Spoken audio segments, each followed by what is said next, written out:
logements de pension de famille sont des logements durables et pérennes. Ils accueillent un public composé plus particulièrement d'hommes et de femmes isolés qui présentent des difficultés de tous ordres, qui ont besoin d'un accompagnement social. Les logements, c'est plutôt des T1, T1 bis, T2, qui sont mis à disposition par des réservataires. Donc il y a le conseil général, la région, le 1% patronal, le SIAO et la ville. Au sein des pensions de famille, il existe donc des travailleurs sociaux et des maîtres de maison qui en général travaillent en binôme. Les travailleurs sociaux sont là pour accompagner les résidents autour d'un projet individualisé et personnalisé, un vrai accompagnement social et éducatif. Et autour aussi de la résolution des problématiques rencontrées, hein, bien entendu. Et le maître de maison, lui, est amené à développer donc, les actions socialisantes, d'être le responsable de la sécurité des lieux et de la gestion de la logistique. Donc la clé de voûte, c'est le travail en binôme avec le travailleur social et le maître de maison.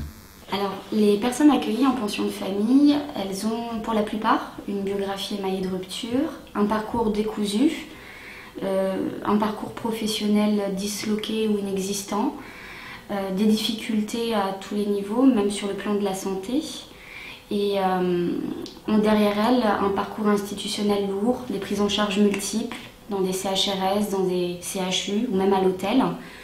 Donc ce sont des lieux de vie collectifs et la nécessité donc de travailler ces deux sphères-là, individuelles et collectives, à travers des ateliers, à travers des visites à domicile, à travers des entretiens. Et l'objectif, c'est d'ouvrir ces personnes-là vers l'extérieur. C'est de maintenir le lien social et c'est de leur laisser la possibilité de construire ou de reconstruire un projet de vie. Alors le rôle d'un maître de maison, c'est l'animation et l'accueil.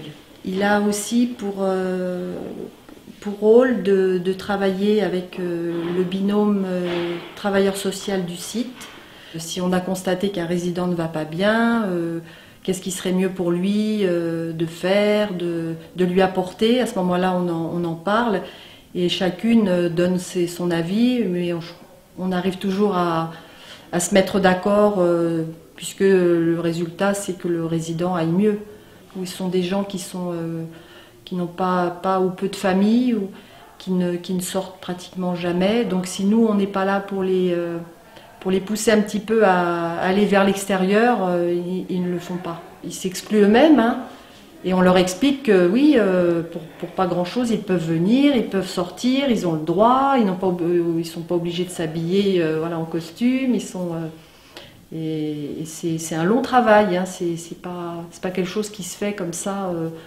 Il y en a pour certains, ça a mis des années à ce qu'ils viennent à une sortie. Donc nous accueillons un public en résidence sociale. Ces hébergements sont des hébergements individuels pour les familles, ce qui permet une autonomie de vie pour les familles pleine. Ce parcours résidentiel doit permettre de faire évoluer on va dire principalement le projet professionnel qui en général est assez carencé au moment de l'accueil des personnes ou des familles, mais il y a aussi des questions administratives à résoudre, des questions éventuellement de santé, des questions organisationnelles, les questions autour de la garde d'enfants sont toujours assez compliquées. Sur le département de la Seine-Saint-Denis, l'association Aurore est un des opérateurs sociaux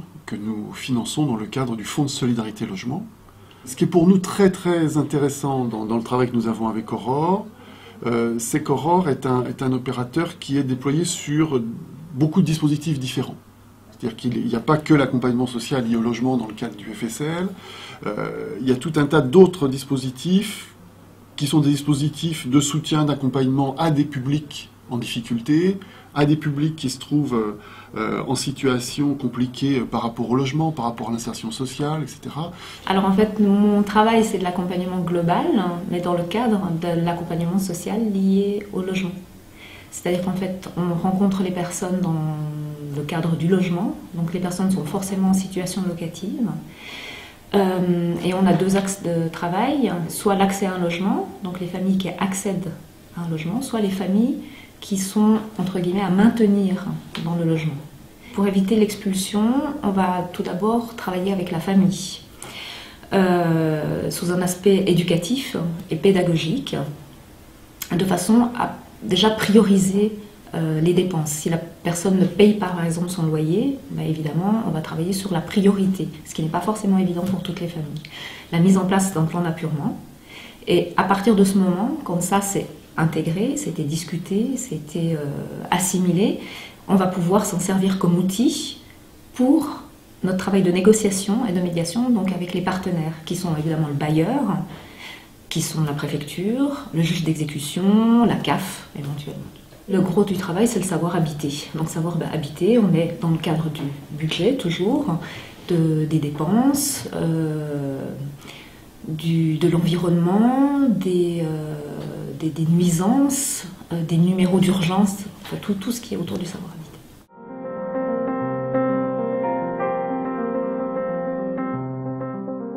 On intervient en priorité sur les fuites, les dégâts des eaux, des choses comme ça qui peuvent être gênantes et pour le voisinage et surtout pour l'occupant.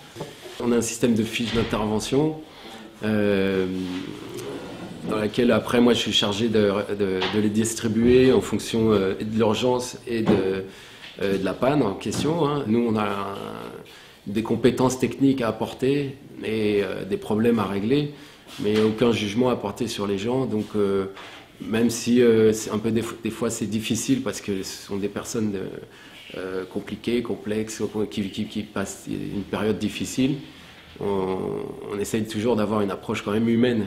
C'est la montée en charge du nombre de familles accompagnées des logements correspondants qui a conduit le pôle habitat à se doter d'un service patrimoine.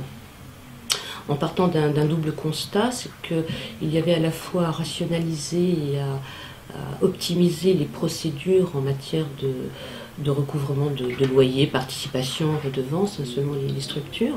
Le deuxième constat résidait dans l'entretien du bâti au sens large, à la fois l'entretien courant, tant sur nos structures que sur les appartements dans le diffus, et sur la nécessité d'entretenir des relations plus étroites avec les bailleurs institutionnels ou bailleurs privés. On a aujourd'hui pas loin de 450 bailleurs privés sur toute l'Île-de-France. Ça oblige quelquefois des gymnastiques un petit peu schizophréniques, à savoir qu'on a les contraintes d'un gestionnaire locatif, d'un administrateur de biens, avec des nécessités de recouvrement d'impayés, avec des nécessités de mise en place de procédures contentieuses, amiables et judiciaires quelquefois. Et puis effectivement, l'objectif final n'est pas de mettre en difficulté les ménages, mais effectivement de trouver des solutions d'accompagnement qui permettent cette articulation.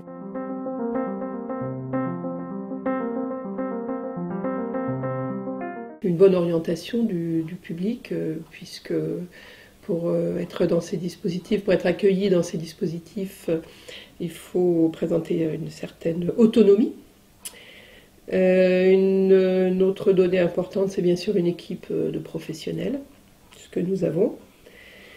Une bonne articulation entre le travail social et le travail de gestion locative, puisque notre accompagnement est basé sur le logement, l'appropriation du logement et en vue du relogement.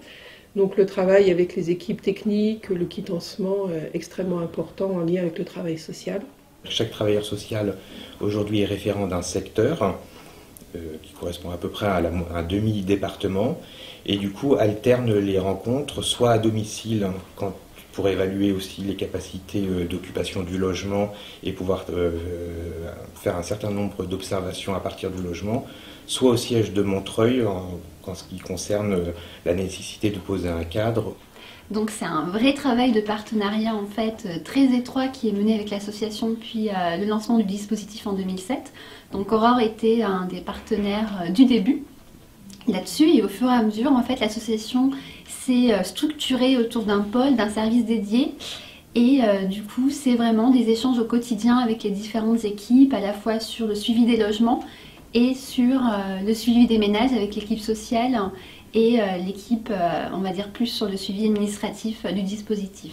Et c'est vraiment, en fait, maintenant, je dirais, une optimisation du travail et de structuration des procédures qui ont été mises en place avec l'association, donc un bilan positif. Plus de 45 000 personnes hébergées chaque nuit en Île-de-France. C'est énorme.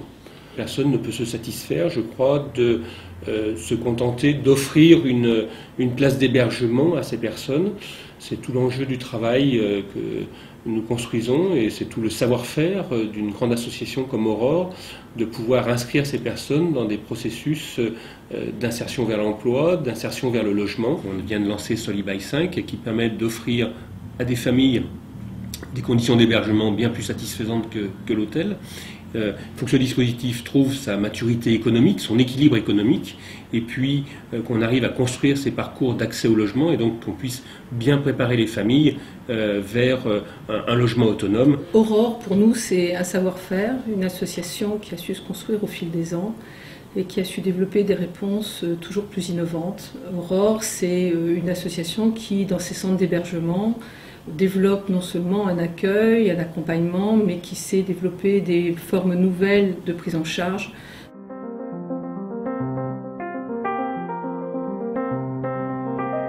Il a fallu convaincre l'exécutif qu'on pouvait faire autrement que de financer de l'hôtel. À la fois, il nous le demandait, et à la fois, il nous le demandait sous une forme un peu de comment on fait des économies.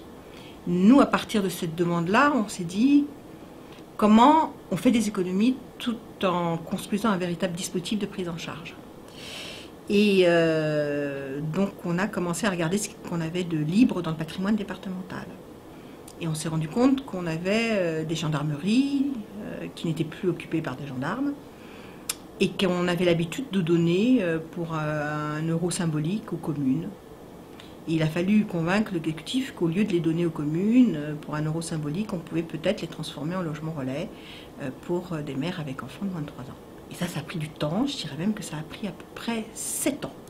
L'objectif, c'était de trouver une association professionnelle immédiatement, qui savait faire immédiatement, parce qu'une fois qu'on a un petit oui, il fallait que le petit oui se transforme en un grand oui.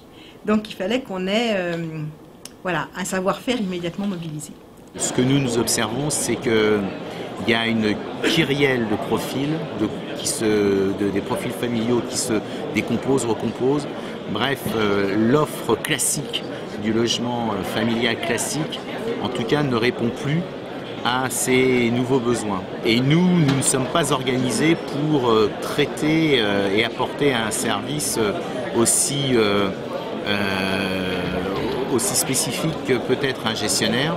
C'est la raison pour laquelle on se tourne systématiquement vers un gestionnaire lorsque nous avons des commandes publiques ou politiques très ciblées. Cet accompagnement propriétaire-gestionnaire que nous montons en amont, ça va permettre ainsi de stabiliser le projet, de l'inscrire dans la durée, de mobiliser et d'amener avec nous les partenaires financiers. Pour le gestionnaire, c'est important, au-delà du travail d'accompagnement social, d'optimiser sa gestion et nous travaillons en tenant compte des ressources du ménage qui sera hébergé ou qui sera sous un statut locatif avec Aurore, de façon à ce que la redevance de sortie soit suffisamment bien calibrée.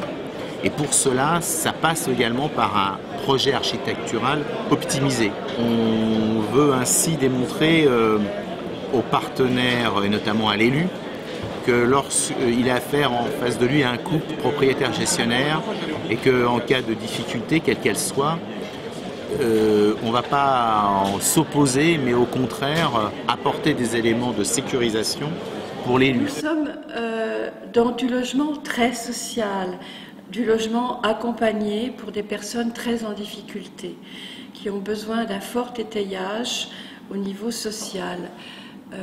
Pour cela, nous avons aussi besoin de mettre en place un accompagnement partenarial fort. Je pense en particulier aux bailleurs sociaux comme Logement Français, 3F, avec qui nous avons mis en place des résidences sociales, des pensions de famille de A jusqu'à Z, du projet jusqu'à l'ouverture, Je pense au secteur psychiatrique, avec qui nous avons signé des conventions de partenariat pour certaines structures. Je pense également à des associations comme l'Agence du don en nature, Agence nationale des chèques vacances, Culture du cœur, qui nous permettent d'ouvrir une fenêtre sur la culture et les loisirs pour ces personnes qui en sont tellement loin, et de leur donner par là même un peu d'air. Le pôle habitat s'est beaucoup développé depuis 18 mois. Les équipes sociales ont accompagné ce développement et elles peuvent désormais s'appuyer sur une équipe de gestionnaires professionnels. Ce développement s'inscrit dans la continuité des politiques publiques du logement d'abord. Malgré un contexte budgétaire tendu, le pôle habitat parvient toujours à proposer des projets innovants. Mais aujourd'hui, je pense qu'il nous faut aller plus loin pour poursuivre cet objectif d'innovation en alliant et en s'appuyant sur les forces des compétences transversales au sein d'Aurore. Elle est contente.